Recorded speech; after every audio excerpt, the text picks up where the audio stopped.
Adab serta kaifiah bacaan bagi guru. Jika guru ingin mulakan bacaan, hari Rabu ambil jadi permulaan. Kenapa hari Rabu? Kerana hari Rabu adalah hari dijadikan cahaya seperti yang diriwayatkan di dalam sebahagian hadis. Maka dimulakan hari Rabu kerana ilmu itu nur, dan hari Rabu dijadikan cahaya, maka itu pun nur. Dan Allahumma salli ala Sayyidina Muhammad. Maka kerana itu para ulama memulakan pada hari Rabu sebagai hari untuk mengambil ilmu. Maksudnya kalau kata seorang tadi mampulah untuk nak memulakan pengajian pada hari Rabu, maka dipilih pada hari Rabu. Hadirilah ke majlis penuh hadirlah ke majlis penuh persediaan. Ini amanah buatmu dari Tuhan. Ini khusus bagi guru. Maka ketika mana guru ingin memulakan majlis, maka perlulah dia hadir dalam penuh persediaan, kerana ini adalah amanah daripada Allah Subhanahu wa taala kepada dirinya. Jadi persediaan dimaksudkan dengan cara bacaannya, mutalaahnya sebelum majlis dan sebagainya. Tamam? Hadaplah ke khiblat ketika membaca. Para guru adalah khiblat muridnya. Jadi sebaiknya kalau kata mampu untuk menghadap ke arah khiblat. Jadi kita sekarang ni, kalau saya menghadap ke sana, nanti ruangnya akan jadi sempit. Maka sebab tu saya duduk di sini ni. Itu juga di Masjid Azhar sama juga dalam ruang maghribah. Dalam ruang maghribah guru akan membelakangi khiblat. Anak murid dia akan menghadap ke arah khiblat. Beza dengan ruang atraq. Ruang atraq di Azhar menghadap ke arah khiblat, murid menghadap ke arah guru. Ruang Abbasi pun sama juga. Guru menghadap membelakangi khiblat, murid menghadap ke arah khiblat. Di dalam keadaan mana yang mampu lah. Yang mampu, sebaiknya guru berada ke arah khiblat. Dan murid pula bagaimana kalau ketika mana dia membelakangi khiblat, maka khiblatnya murid adalah gurunya. Itu khiblatnya mereka. Faham? Baik. Khiblat maksudnya khiblat pengajiannya pada ketika tersebut. Mulakanlah majlismu dengan basmalah serta selawat kepada Rasulullah. Jadi dimulakan majlis tersebut dengan basmalah dan kemudian selawat kepada baginda Nabi sallallahu alaihi wasallam. Ini mukaddimahnya, ataupun yang kita lakukan dibacakan Dalailul Khairat, dimulakan dengan majlis salawat terlebih dahulu sebelum dimulakan majlis. Dahulu di Al-Azhar Al-Syarif, pada zaman dulu kata Maulana Syekh Ali Jumaah, dimulakan dalam halaqah pengajian, guru akan mula menyuruh murid membacakan satu-satu daripada ayat Quran, kemudian dibacakan hadis Nabi sallallahu alaihi wasallam, kemudian barulah dimulakan pengajian. Ada yang macam tu. Lihat kepada keadaan dan juga bagaimana majlis tersebut. Jadi bukanlah rigid macam tu, tidak. Ini terpulang dengan kemudahan dan juga apa yang telah disusun oleh guru tersebut. Tamam? Baik. Syarahanmu jelaskanlah biar terang. Jika murid masih kabur, wajib ulang. Jadi syarahan guru tersebut biarlah jelas. Diterangkan dengan terperinci. Bagaimana cara menjelaskan syarahan guru tersebut? Nanti akan saya sebutkan di bawahnya. Ini seperti yang telah dinyatakan oleh Syekh Arabi Al-Masari rahimahullahu ta'ala dalam kitab beliau Siraj Tullabil Ulum. Dalam kitab tersebut diceritakan tentang bagaimana persediaan guru sebelum mengajar. Tamam? Jadi dalam kitab, kita tengok dalam kitab Syekh Ahmad Al-Juhuri, dalam tu akan terang juga bagaimana persediaan mengajar bagi guru. Jadi kita baca sikit daripada situ, kita tengok sikit daripada kitab Mursyidu Ma'alim Irsyadiyah, bagaimana panduan yang telah ditinggalkan oleh ulama dahulu sebagai persediaan bagi guru untuk mengajar. Ini untuk kita tahulah. Untuk kita tahu, dan kemudian sekurang-kurangnya kalau kita jadi guru nanti, ini antara panduan yang telah ditinggalkan oleh ulama. Dan kalau kita mengajar di masjid dan sebagainya, Kalau diamalkan perkara ini, maka kita dikira mendidik umat pada waktu tersebut. Ini bukan ceramah kosong, dan sebagainya. Kata ceramah sekalipun diaturkan oleh para ulama. Al-Imam Abdullah bin Alawi Al-Haddad rahimahullah menyebutkan apa yang sepatutnya para penceramah, khutbah menyampaikan kepada awam. Jadi kepada awam tidak perlu kita ajak kepada mereka ilmu faraid contohnya. Kalau tapi nak terangkan tentang kepentingan faraid contoh. Dan lebih baik lagi, kata Imam Abdullah bin Alawi Al-Haddad, diceritakan dalam majlis tersebut agar mereka takutkan mati dan mendekatkan mereka kepada Allah Ta'ala, targhib mereka kepada majlis-majlis ilmu. Itu yang sepatutnya dalam majlis awal. Bukan majlis jadi majlis untuk mengantarkan orang dan sebagainya, tidak. Majlis politik dan sebagainya, tidak begitu. Boleh? Politik yang dimaksudkan politik kepartian lah. Politik lebih umum daripada kepartian. Ada orang kata ni, kita kata politik, bila terus faham dalam kepala otak dia, dia kata maksud dia tolak politik kan ni. Alah. Jadi bukan kita tolak politik tak. Yang kita maksudkan sini, jangan menggunakan tempat tersebut untuk perkara yang lebih penting yang patut kita ucapkan, dicakapkan benda yang tidak penting pada waktu tersebut. Yang kesemua orang boleh baca sendiri perkara tadi. Tanpa perlu ulasan daripada kita pun. Kadang orang lebih cerdik daripada kita lagi. Tidak.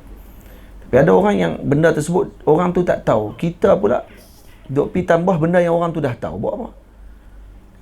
Jadi ajarkan kepada mereka yang mungkin mereka masih lagi tidak tahu tentang perkara tersebut. Ini ajarkan ilmu yang kamu pelajari. Itu sepatutnya. Ataupun disebabkan kenapa kita bercakap benda yang semua orang tahu dan kita tak syarahkan kitab dengan baik, kerana kita tak tahu. Itu ya sebabnya. Itu yang dia kona mata pusing tajuk apa semua kali. Kerana nak elakkan diri dia daripada dikatakan bodoh. Kalau tidak, dia orang tahu kata dia tak erti sebenarnya. Tidak. Sebab tu, syarahanmu jelaskanlah biar terang. Jika murid masih kabur, wajib ulang. Jadi kita dah baca semalam bagaimana adabnya guru ketika bersama dengan murid. Hatta adab guru dengan murid, guru tidak akan bertanya kepada murid dengan perkataan hal fahimta. Kenapa? Kerana dibimbangi murid tadi nanti malu, ataupun dibimbangi kerana dia malu dengan kawan-kawan dia, takut nanti akan melambatkan pengajian. Maka dia jawab, ya saya faham, maka dia telah menipu pada waktu tersebut.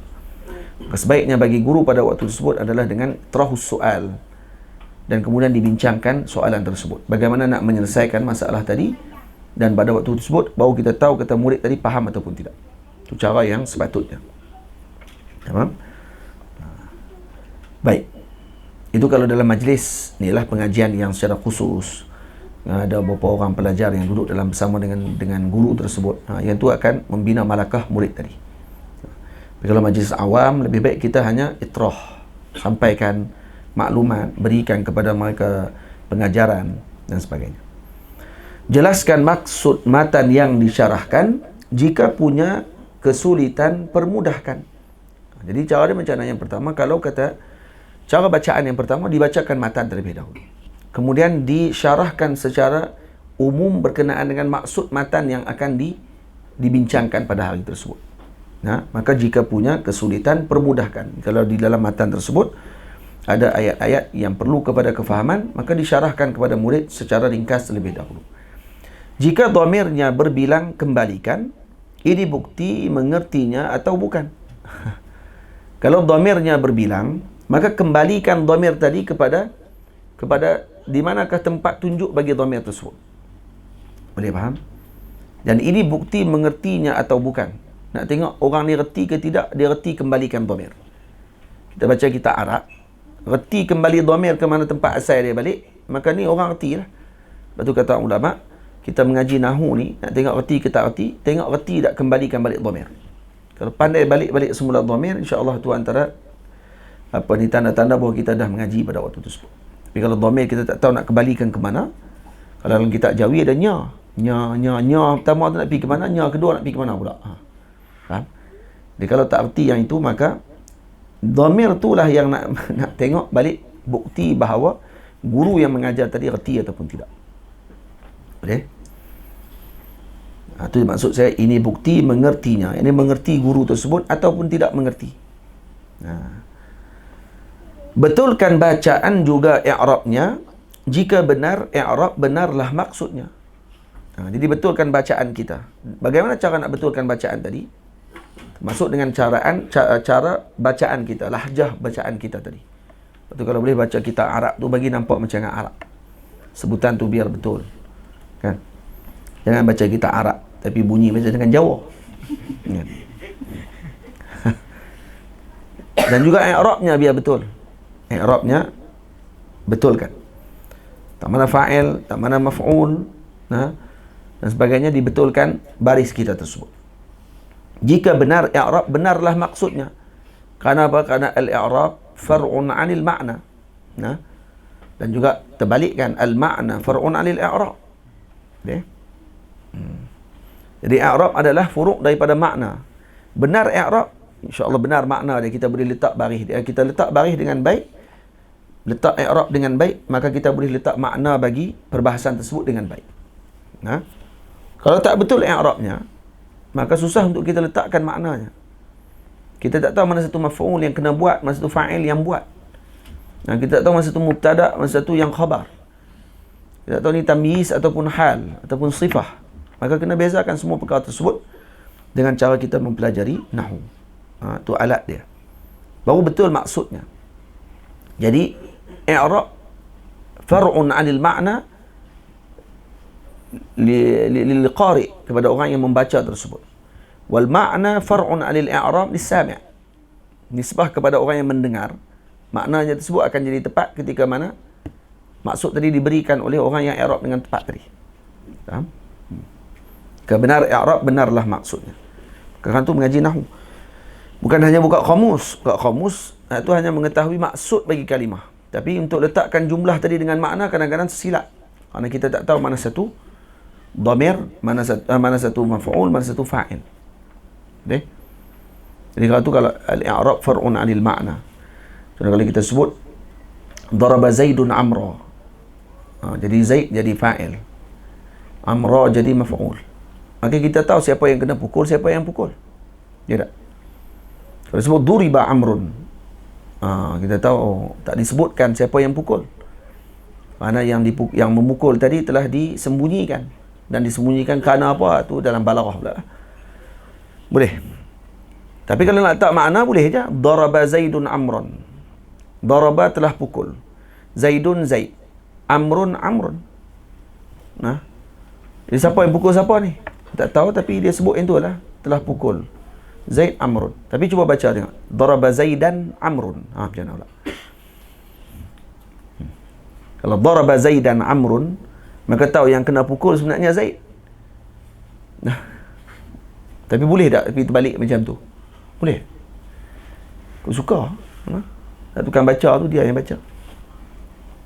Letak belakang, fa'il letak belakang, maf'ul letak depan. Sajalah atas.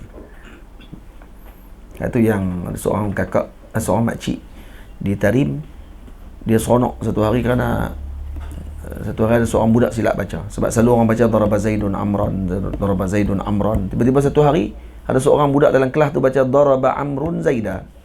Oh, dia kata alhamdulillah, dia kata dekat 20 tahun dah duduk di ribat ni, dia kata kali pertama Amrun balas balik, dia kata. Sebelum ni Zaid ni kerja duk tibai dia. Hari ni alhamdulillah, dia kata Amrun dah balas balik dah, dia kata. Sebab baca dia bawa terbalik misal. Daraba Amran, daraba Amrun Zaida. Ya. Baru bagi contoh. Baik. Jadi kena benar i'rab, benarlah maksudnya. Zaman ini ramai orang yang mendakwa rupanya mubtada khabar tidak beza. Zaman orang mendakwa macam-macam. Oh, dia pun ustaz juga. Dia pun guru juga. Lah kali baca mubtada khabar tak betul. Lagi zakat lagi masuk TV, masuk macam-macam lah masuk ni. Apa benda yang kalau boleh masuk, dia masuk semua. Tengok. Mubtada khabar pun tak erti. Baca nahwu pun baca hadis pun dah baris pun boleh salah lagi. Dah baris dah. Tu kalau tak ada baris macam mana tak tahu. Sebab dia tengok Piramli tengok surat tu lah.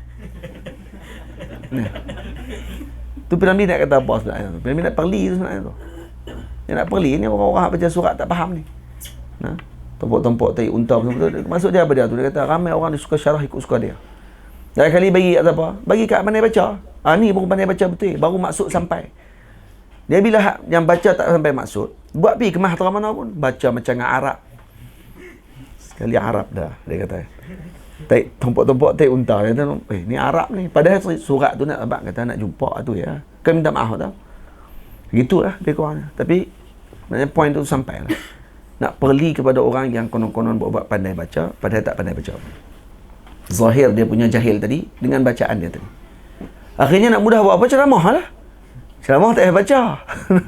Balik selesai dulu, cek ambil dulu poin-poin, perang ceramah sejam. Kita tak baca. Kalau suruh baca pun dah dia tak larat nak ceramah dah. Ceramah mata ambil tak larat. Ada juga. Dia tak larat dah lagi dia buka kitab dah. Tak boleh nak pergi dah. Tak ada modal dah. Kata ceramah ni dekat setahun dah habis dah. Dekat 3 hari 4 hari boleh ceramah dah. Masuk 5 hari tepu otak dia dah. Tu dia kata kalau orang tak ikut tak apa, kalau orang ikut tu lagi jam. Orang pula minat dia ceramah. Orang pakai ikut pergi masjid kedua. Awak sama orang macam itu ni. Masuk yang ketiga dia tak boleh buat CD ni, tak boleh nak jual. Sama ya. Nah, isi sama, lawak pun lebih kurang sama yang datang. Buat apa? Ya sekali buka kitab. Masa tu buka kitab.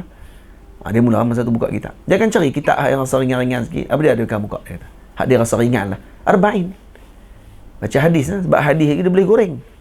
Dia goreng tu. Sampai tak ada nak angkat ikan. Hangit. Patutnya kalau baca arba'in, betul-betul baca arba'in. Contohnya baca Jawahir Lu'lu'iyah. Berapa banyak ilmu yang kita akan dapat daripada kefahaman hadis tersebut. Kalau dengar Syekh Usamah bahas berkenaan dengan muru auladakum bis salati ibni sab'i sinin wadribuhum li ashrin wadribuhum ibna ashri sinin. Hadis tu saja dia bahas dalam rancangan TV tu. Bila orang tanya dekat Syekh Usamah, macam mana orang duk kata Islam ni agama yang keras, sebab anak-anak kalau tak semayang kena pukul kan? Dalam hadis ada sebut macam tu. Kemudian pula orang perempuan kalau kata derhaka kepada suami dia boleh diasingkan daripada tempat tidur. Kalau tak dengar juga boleh dipukul. Kan tu unf kata dia. Kan? Kemudian apa dia lagi? Perang dan sebagainya. Kan agama Islam ni agama yang kerah dia kata. Jadi macam mana Syekh nak jawab dia kata? Syekh kata aku jawab ikut turutan dia kata. Ada orang kata Islam ni agama yang keras apa semua kali, mula dengan hak bawah dulu, dia hak budak dulu. Lepas tu dia syarah. Hak pasal budak saja. Macam mana nak gabung di antara hadis. Di antara hadis yang kata rufi'al qalam an salas. Dia angkat qalam daripada 3 kelompok. Dan as-sabi hatta yahtalim. Budak-budak kecil sehingga dia orang panggil apa? Mimpi sampai dia balik. Maksudnya terangkat taklif bagi dia. Tapi kenapa disuruh dalam Islam waktu umur 7 tahun disuruh dia semayang, 10 tahun tak mau semayang, umur 10 tahun tak mau semayang, kena pukul. Padahal rufi'al qalam kata dia. Kemudian dibahaskan dari segi sanad hadis. Lepas tu Syekh pula bagi tahu pula macam mana para fuqaha fikir. Setelah mereka lihat pada tasabbut hadis tersebut, macam mana dia fikir nak gabungkan di antara hadis dengan hadis. Nak bagi tidak ada kecelaruan. Kalau dengar di syarah tu, Allah. Nampak kata hadis tu nampak pendek je. Tapi syarahan tu masuk dalam hati ni. Sampai Syekh pun kata, aku nak syarah ni benda berat tapi harap-harap semua faham lah dia kata. Sebab nak kena bahas tentang hadis, nak kena bahas tentang macam mana fuqaha fikir, masuk dalam usul dan sebagainya. Sampai nak tunjuk kata Islam ni agama yang tidak uruf. Agama bukan yang keras. Malah Islam ni agama yang mendidik. Jadi pukulan yang dimaksudkan tadi adalah riyadah sahaja kepada murid tersebut, kata Rama Hurmuzi. Dan kitab dia Al-Kifayah. Dia kata Rama Hurmuzi kata pukul yang dimaksudkan dalam hadis tadi adalah riyadah. Maksud sebagai latihan sahaja. Jadi pukul latihan dia kata. Ini bukan pukul macam nak menyiksa budak tersebut. Hanya sekadar menunjukkan isyarat kepada budak tadi agar mengambil berat tentang masalah solat tu saja. Dia kata sifat ayah yang kasih dengan anak dia apa semua sekali tak menafikan untuk dia didik anak dia dengan perkara yang baik tersebut. Ada banyak lagi dari syarah tu. Bagi orang nampak kata lampu dalam 5 minit sahaja perbahasan tersebut, orang nampak benda ni memberi jawapan yang besar kepada kefahaman masyarakat yang salah terhadap agama Allah Ta'ala. Tapi kalau kata baca Arba'in, yang kitab tu sebenarnya yang Imam Nawawi susun tu bukan benda ringan tu. Arba'in tu adalah ringkasan kepada usul dalam agama. Tiba-tiba dimain-main saja bahas. Kan tu dia anggap bermain-main dengan agama Allah Ta'ala. Jadi kita tak mampu. Mengaku je lah kata kita ni boleh ceramah. Senang. Dah tak mampu buat tu. Dia tak boleh nak skop cakap kata kita ni hanya mampu ceramah. Dia nak kena beritahu kata dia boleh baca kitab ni. Lagi umat tak boleh nak beza. Mana satu guru, mana satu garu, dan sebagainya. Tu cara dia sepatutnya kena sedar diri. Dah kalau kata dah tak boleh mengajar lagi, mengajilah. Ramai lagi guru-guru mengajar, dia tak pergi mengaji. Kau nak main rendah diri, pergi mengaji dengan para guru yang dah ada keahlian dalam bidang tersebut. Ambil masa, kalau ada majlis pengajian, pergi menadah kitab. Ni dah penuh jadual susun untuk mengajar. Tak ada masa nak pergi mengaji. Yang ada masa nak mengajar. Ada kalau. Padahal sepatutnya waktu tu dia mengaji lagi. Tapi dah disusun dah 30 hari. Siap buat keluar iklan lagi jadual. Kalau kamu betul guru tak ada masalah. Masalah sekarang ni garu. Garu masjid tu.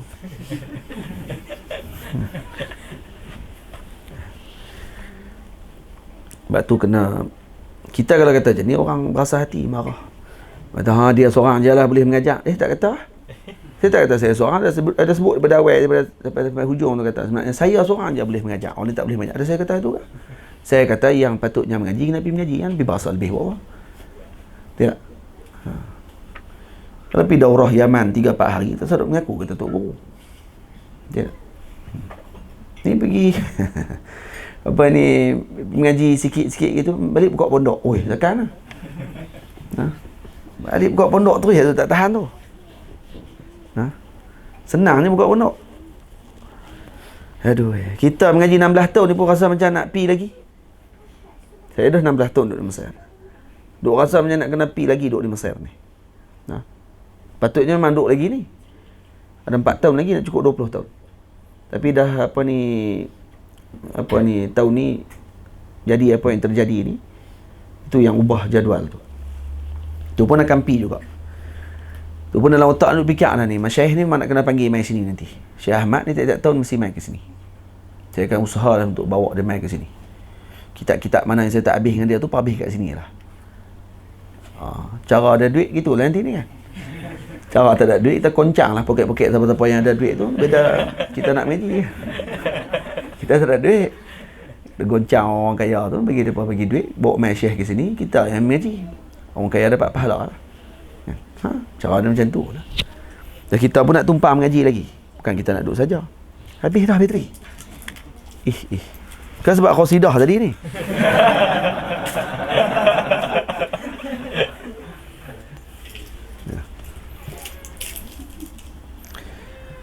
Boleh Dia minta maaf cerita benda macam ni memang akan terasa hati lah sebahagian orang. Saya pun memang tulis ni memang dengan niat pun ni. Tu rupanya mubtada khabar tidak beza tu memang ni dengan niat tu. Niat nak mengata pun. Sebagai pesanan kan. Dia orang Melayu punya syair ni dia akan ada dia panggil uslub perli. Sama Arab pun sama aja, dia ada uslub perli, dia ada uslub puji, ada uslub macam tu lah. Tapi uslub perli dalam syair ni dia lebih ringan daripada tulis. Tulis nasar dia kata dah lah mengajak. Tak khabar pun tak erti. Orang akan rasa macam tu. Wish. Kerah ni. Tapi bila tulis zaman ini ramai orang yang mendakwa, rupanya mubtada khabar tidak beza. Nampak ringan sikit kan. Nampak lembut je. Tapi kalau tak faham juga makna dia memang kayu lah. Lepas tu kita tak melarang untuk orang mengajar, tidak ada masalah. Kita tak melarang untuk orang berceramah, kerana kita perlukan kepada penceramah juga untuk menyeru orang kepada semangat dengan ilmu dan sebagainya. Perlu. Kita tak nafikan perkara tersebut. Cuma terlalu meramaikan kelompok tersebut dan juga mereka tidak langsung ada sifat malu untuk nak menuntut ilmu, itu yang kita tegur. Itu yang maksudnya. Baik. Berpakaian bagai guru itu mudah, mengajar seperti guru itu susah. Nak pakai macam guru memang mudah. 4 kali ya mai daurah. 4 kali ya pi jumpa dengan tok guru mana-mana. Lagi sekarang ni urus dia pun. Dia urus ya. Habib Omar mai tolong urus. Tolong sambut kat airport. Dia pakai lebih daripada Habib Omar lagi.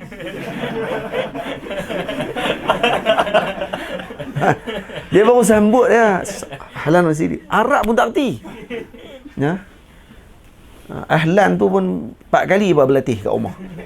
Ya, nak kata ahlan saja. Lepas tu bila Habib Omar balas sikit lebih panjang sikit, dia tak berlatih tadi ni. Jawab macam mana lah. Tapi dan serban 4 lapis tu, dia lebih pada Habib Omar lagi. Ha? Jubah tu kira kalau kata ni 4 lapis, Habib Omar 2 eh. Dia 4, 2 lagi bolam ni kereta. Sangkut takut jubah tu kotak ni bertukar terus lagi. Ha? Kain burdah 2. Sebelah kanan tu, sebelah kiri tu. Punya sakan lebih pada masyaikh lagi dia pakai. Syekh pakai serban Azhar, dia pun serban Azhar juga. Syekh pakai kakula kat tengah-tengah panas pun tak apa, terbakar pun tak ada masalah. Yang penting gaya itu lebih. Mau gaya lebih, buka kitab suruh baca Piramli, kan? Piramli baca surat. Berpakaian bagai guru itu mudah, mengajar seperti guru itu susah. Pakai macam guru memang senang pun. Pakai jubah, pakai serban, pakai jubah 2 lapis, pakailah apa pun. Tapi nak mengajak macam guru, hak tu tak boleh nak berlakon. Pakai baju boleh. Tu Imam Abu Hanifah duduk dalam majlis tengah duduk bincang masalah berkenaan dengan terbit matahari, dengan terbenam matahari masuknya waktu berbuka puasa. Dan Imam Hanifah sakit kaki ni. Kaki tak boleh nak lunjuk, sakit, bersilah lama. Jadi elok nak lunjuk, tengok ada orang tua seorang kat depan, serban besar kami. Jadi Imam Hanifah pun segan lah nak lunjuk kaki ni, ada orang tua besar ni, serban besar kami ni. Akhirnya bila dah habis, dia tanya, ada apa-apa kita nak bincang? Wahai Syekh, dia kata, boleh saya nak tanya Syekh? Sila. Tadi kita bincang matahari kalau terbenam, masuknya waktu buka puasa. Baik, macam mana pula kalau malam dah ada tapi matahari tak terbenam lagi? Jadi boleh tak buka puasa hari ni? Manifah kata bodoh banyak. Dia ingatkan cerdik. Mai kok mana malam dah ada tiba-tiba matahari tak terbenam lagi ni? Matahari tak terbenam, tak ada malam lah. Habis tu yang duduk di Antartika apa semua tu, yang matahari tak terbenam tu dia takdirkan saja. Matahari tetap duduk ada. Dia berkata ni sekarang sudah masuk waktu malam dah sekarang ni, tapi matahari tetap ada. Tu bukan matahari, tu bukan malam tu. Tu dia takdirkan waktu dengan waktu yang paling hampir dengan dia. Hakikatnya tak ada pun malam. Terpaksa takdir kata tu malam. Takdiran sahaja. Faham? Ni soalan dia, malam dah ada, matahari tak terbenam, macam mana tu?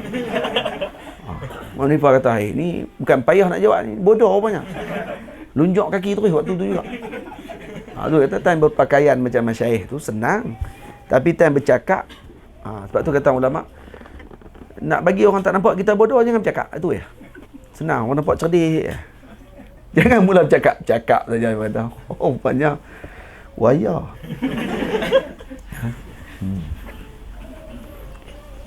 Baru ni ada kawan saya seorang dia lepas accident. Dia main-main kami tengah duk bincang pasal ni, projek ni pasal tanah ni nak buat.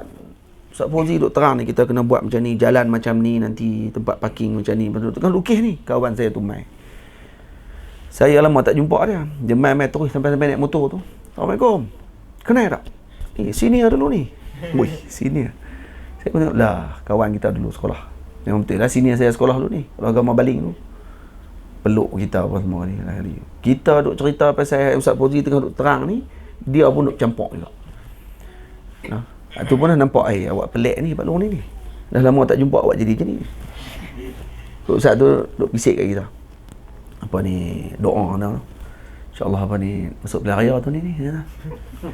Wakil Perintah Harapan ni kata. InsyaAllah, wakil PH. Kita menang di baling ni kata, terus naik jadi Perdana Menteri. Saya kata, silap dah sembang. Waya rupanya. Lama tak jumpa punya waya. La ilaha illallah. Lah ni rupanya sebab tak jokah tu. Dia main-main kat rumah ni terus. Panas dia tadi. Nak mandi boleh tak? Ni nak tumpang mandi lah rumah. Kata dah lah kali pertama jumpa. Lama tiba-tiba main nak mandi rumah orang ni tak pernah duk buat ni. Saya pun kalau kali pertama pergi rumah Fitri lah contohnya, walaupun baik dengan ayah dia, Bibi abang dia kata nak mandi ya. Sampai rumah orang tiba-tiba nak mandi tu, takkan orang pelik tu. Dah.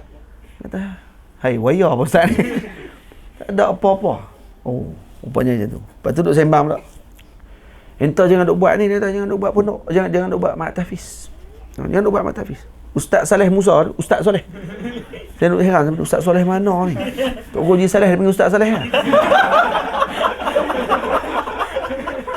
Oh, sakan ni. Ya, Ustaz Soleh pesan dia kata ni, dia pesan itu dia kata kena mengajak ni akidah fiqh dengan tauhid, dia kata akidah fiqh dengan apa ni tasawuf. Oh, kata kemah. Ustaz Fauzi duk balas ke belakang. Saat kita duk bincang pasal ni, dia bercampur. Lepas tu duk kais Ustaz Fauzi. Macam mana? Boleh teratur Ustaz? Boleh teratur Ustaz? Boleh teratur. Ya Allah. Rupanya aksiden. Dia pernah aksiden waktu di universiti dulu. Teruk. Ada anak bini dah. Anak 3 orang dah, tak silap. Dia akan waya bulan 8. Dia punya bulan mengambang bulan 8 tu dia jadi pening. Bulan 8 sampai bulan 12 dia akan jadi pening. Dia cikgu sekolah menengah. Bulan 1 sampai bulan 7 dia kata dia normal. Dia normal balik, dia boleh mengajak balik lah. Bulan 8 tu dia kena ambil cuti. Dia rupanya waya waktu tu. Bulan 8 sampai bulan 12. Oh, kesian lama agak tu. Anak bini dia lah kesian. Saya tengok lah Facebook dia tu, tengok Allah kesian. Asyik baik tak jekah dia tu. Kau jekah kata sedih lagi dia. Jadi apa ni, orang ni macam-macam, masalah macam-macam. Semoga Allah Ta'ala jaga akal kita. Amin. Amin. Betul. Bila tengok tu kita kata, oh, rasa berharganya akal ni. Dan moga Allah Ta'ala tutup aib kita. Itu ya lah. Kalau jadi macam tu, rasa lebih baik tarik nyawa lah. Daripada tu orang kata Tok Guru ni dulu insya-Allah ada zawiyah, lepas tu mering. Kan ini tak comel. Baik kalau nak mati tu lah, senang. Daripada waktu duduk hidup nanti akan jadi menyusahkan orang. Otak kita menjadi cakap tak center lah. Lebih mati dalam keadaan kita apa ni, bertemu dengan Allah Ta'ala dalam keadaan akal kita ni masih lagi dalam keadaan yang elok. Amin ya rabbal alamin. Tu kena jaga. Kena jaga tu bukan maksud jaga tak mau pergi aksiden, bukan dia tu.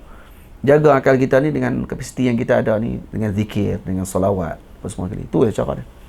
Sebab tu dalam Quran Allah Ta'ala kata, "Wat-tini waz-zaitun wa turi sinin wa hadzal baladil amin laqad khalaqnal insana fi ahsani taqwim thumma radadnahu asfala safilin." Mana Allah Ta'ala kembalikan semula kepada umurnya yang rendah.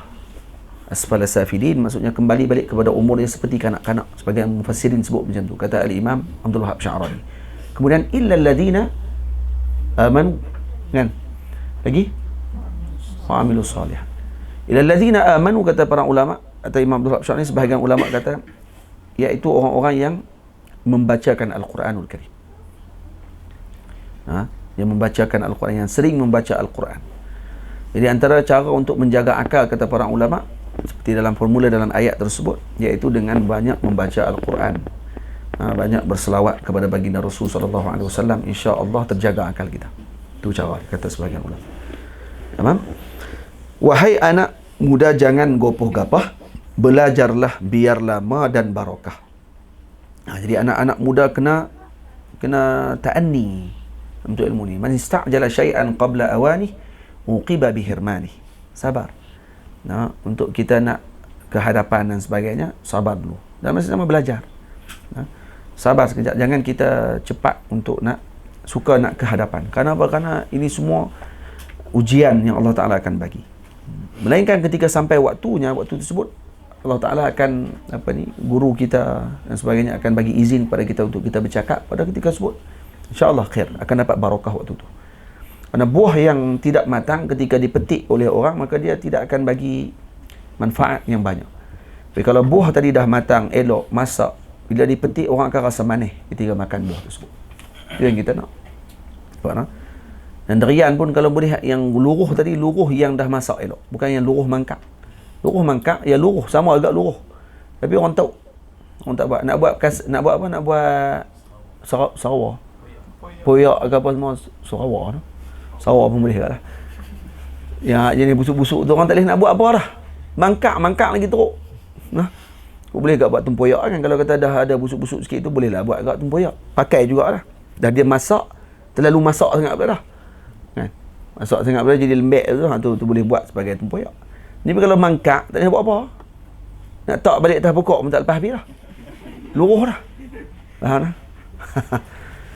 Itu yang lah kali kena buang gitu je. Sebab tu jangan istajal dengan isti'jal sebelum sampai waktu dia. Sabar. Kira balik dengan umur kita, tengok balik dengan umur para ulama. Kita kata muda lagi ni. Muda lagi kita, banyak lagi masa. Kalau kita lah ni umur 20, kalau mengaji lagi 20 tahun berapa 40. Kalau 10 pun cukup dah. 10 tahun mengaji sungguh-sungguh. 10 tahun. 10 tahun yang sungguh-sungguh. Insya-Allah. Umur 30 tu dah boleh dah. Khair, insya-Allah. Waktu tu baru kita rasa senang. Saya ni masa saya mula mengajar lah muda juga dulu. Tapi nasib baik zaman tu tak ada rakaman. Kalau ada rakaman, saya kata kena kecam habis lawa saya. Saya pun bila tengok balik catatan saya tu nampak macam lawak dah. Saya mula mengajar sebelum pergi Mesir. Umur saya 18 tahun betul-betul tak silap. Ada dalam masjid-masjid kat sini panggil. Masjid kampung. Kita semangat pada tu. Pergi Mesir. Dia teruknya aku. Nasib baik kita ada rakaman sama tu. Kalau ada YouTube waktu tu lah. Jadi ada buat live Facebook pula. Mampus. Nasib baik tak ada. Alhamdulillah lah. Allah Ta'ala tutup bab tu. Lepas tu yang duduk di Mesir tu ambil sungguh-sungguh. Ngaji betul-betul lah. Jangan bimbang, masa tu akan sampai nanti. Kita kata duduk mengaji lama-lama Ustaz lagi. Umat ni tengok makin mati lah ni. InsyaAllah lah, kalau kata ada waktu dia nanti sempat lah kita, jangan bimbang lah. Dia makin ramai jadi Wahabi ni. Kalau kita tak cepat ni, ramai jadi Wahabi lagi ni. Dia kalau hang balik pun, takut hang pun jadi Wahabi ni. Cepat sangat. Dia tengok, lah kali dia sekali jadi Wahabi. Bukan dia nak menyelamatkan, dia pun sekali. Mana kita nak tahu? Kena hujah 2-3 sekali. Rupanya betul Wahabi ni. Dia jadi Wahabi juga dah kali. Kena tak kuat. Lepas tu sabar. Sabar sah, insya-Allah khair. Jadikan menuntut ilmu ni sebagai ibadah kita. Sampai waktu dia nanti kita akan duduk pada waktu dia tu. Al-Imam Abdullah Sirajuddin kata, saya belajar dulu tidak pernah berniat langsung nak duduk di depan. Tak pernah berniat langsung untuk ada di atas mimbar berkhutbah. Macam tu sekali ikhlasnya niat dia ketika mengaji. Dan ketika sampai waktu dia, Allah Ta'ala bagi barakah. Keluar hasilnya, Masya Allah, Tabarakallah. Dan ucapannya menjadi penunjuk kepada umat. Dan kemudian ucapannya nur. Itu yang sepatutnya. Jadi, kena sabar. Jadi, wahai anak muda, jangan gopoh-gapah. Belajarlah, biar lama dan barakah. Itu kalau kita tengok balik macam mana para ulama mendidik. Dan juga sebab kita dalam bab berkenaan dengan berkenaan dengan persediaan ataupun kaifiah bacaan bagi para guru. Dalam ni banyaklah Al-Imam Syekh Muhammad Awamah hafizahullah taala sebutkan beberapa ma'lam ataupun asas-asas bagi penuntut ataupun orang yang nak melalui jalan ilmu ini. Macam-macam dia kata daruratul bahthi 'anil ma'na ad-daqiq li kalimatil lughawiyah. Kemudian ihtimam bi qira'atil ibarah wa dhabtiha wa tahririha, ahamiyatud dhabti wal itqani fawran. Macam-macam lagi lah. Saya kalau nak baca sebiji-sebiji memang tahu lah. Kita tengok balik dalam pedoman mengajar yang Syekh Ahmad Al-Juhuri sebut. Contoh-contoh.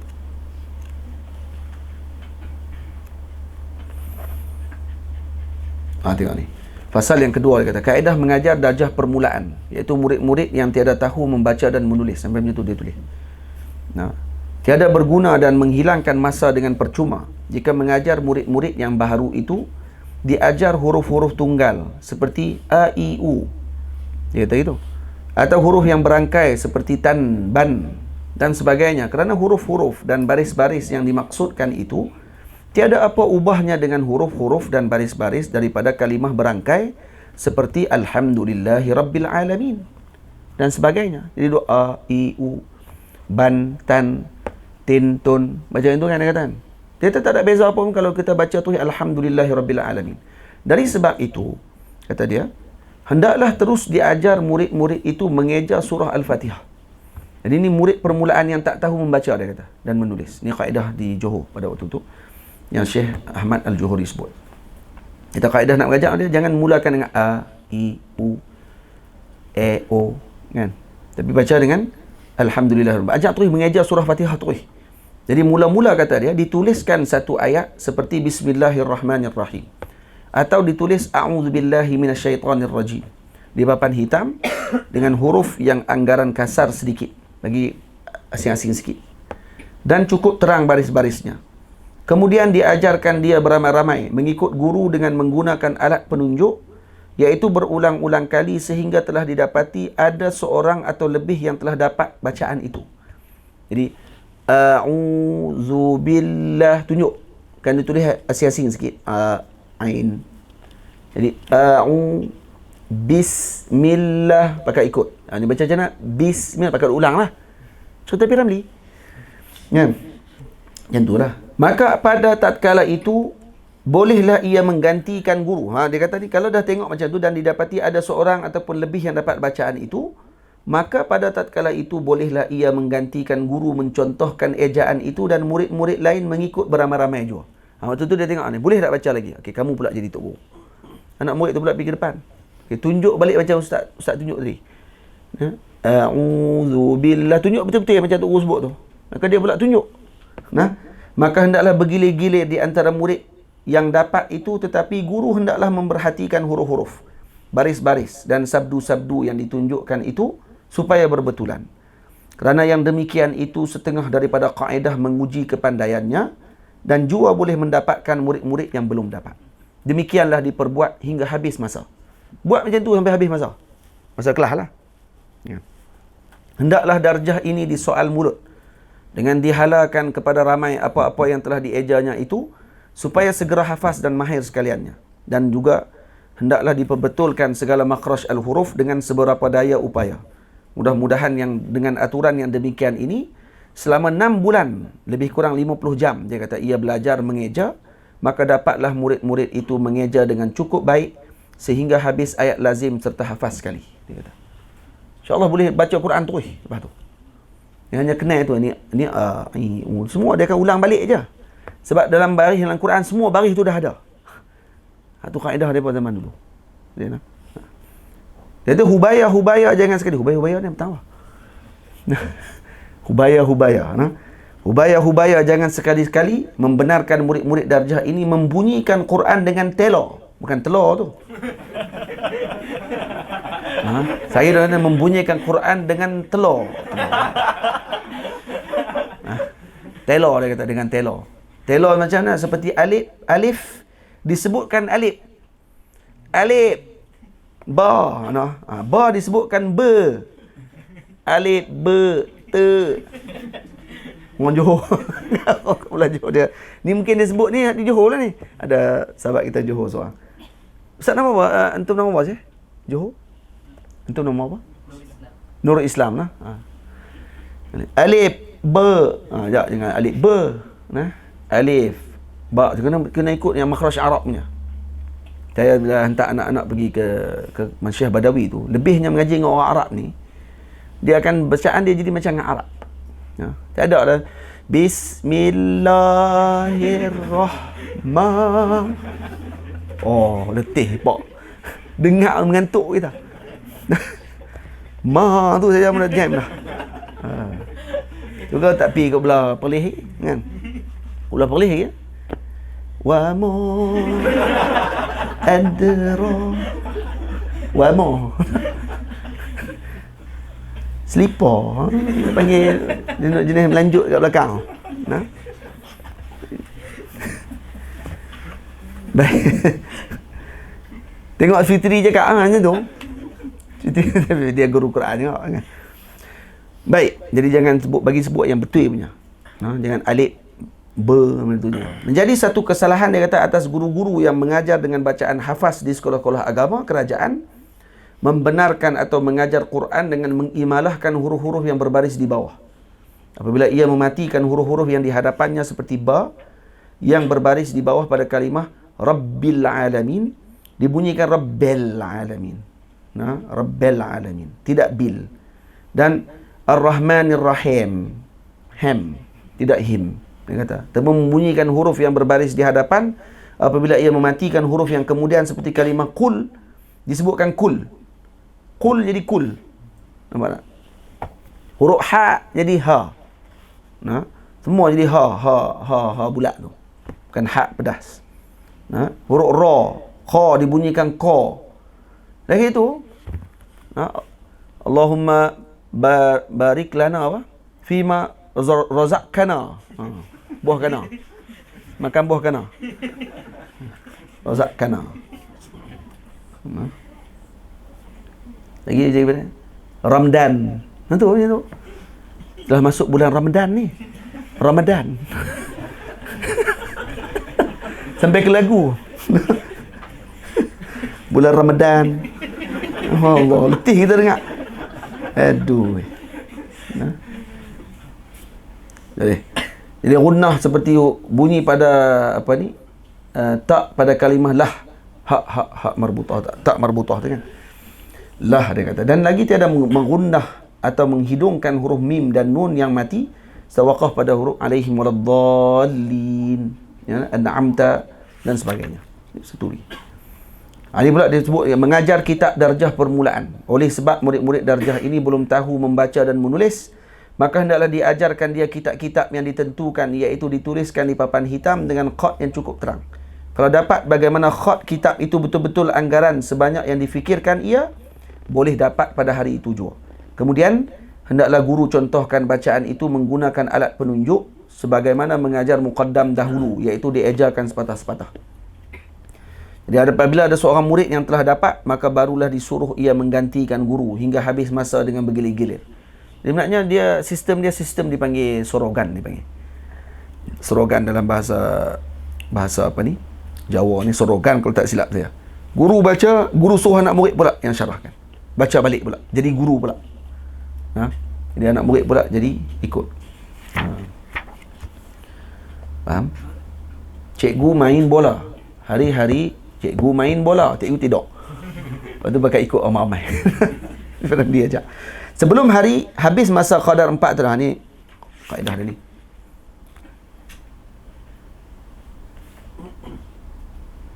Ni dia ajak pula darjah 1. Kaedah mengajar muqaddam darjah 1. Kaedah mengajar kitab darjah 1. Dia ada muqaddam 1, kitab pula lain pula. Cara mengajar kitab lain pula. Kaedah menjawab soal darjah 1 dan 2. Mengajar menjawab soal.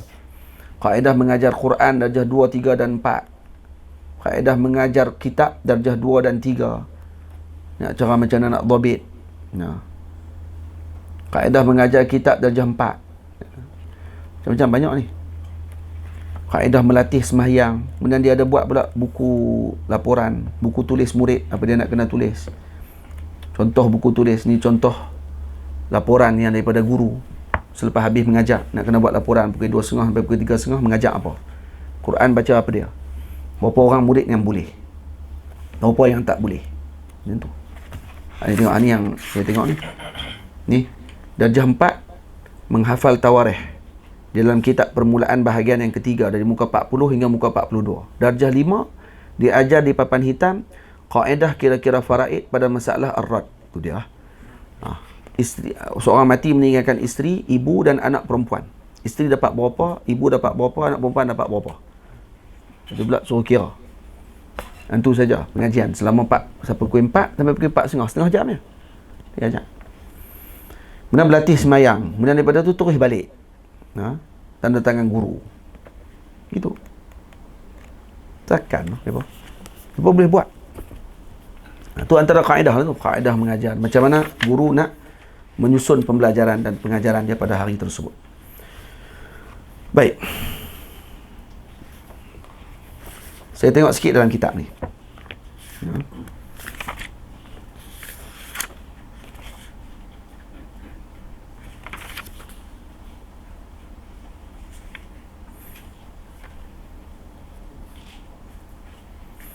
Qasidah tu lagu.